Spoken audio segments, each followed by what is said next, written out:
وبشر المحسنین، فرمایا ویسے تو ہر نیکی سے ہی اللہ خوش ہوتے ہیں، لیکن فرمایا یہ جو قربانی والی نیکی ہے اس سے میں بہت زیادہ خوش ہوتا ہوں۔ تو ہم تو مولا کو خوش کرنا چاہتے ہیں، ہم کو بندوں کو تھوڑی خوش کرنا چاہتے ہیں، تو اس لیے اپنی نیتوں کو ٹھیک کریں۔ اچھا، جو قربانی کرنے والے ہیں ان کی نیتوں میں بھی کچھ فطور ہے، وہ بھی قربانی ذبح ہونے سے پہلے نیت ٹھیک کر لیں۔ انسان ہے نا، غلطیوں کا پتلا ہے، چلو کوئی بات نہیں، اگر پہلے کو نیت میں خرابی تھی اب ٹھیک کر لیں۔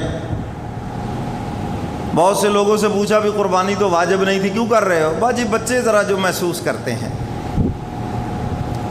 بچے احساس کمتری کا شکار ہوتے ہیں، اس لیے قربانی لے لی ہے۔ یہ قربانی آپ کی اللہ کے لیے نہیں ہے، یہ تو بچوں کے لیے ہے، اس کے ثواب کی کیا امید رکھو گے؟ یہ کیوں نہیں کہتے کہ نہیں جناب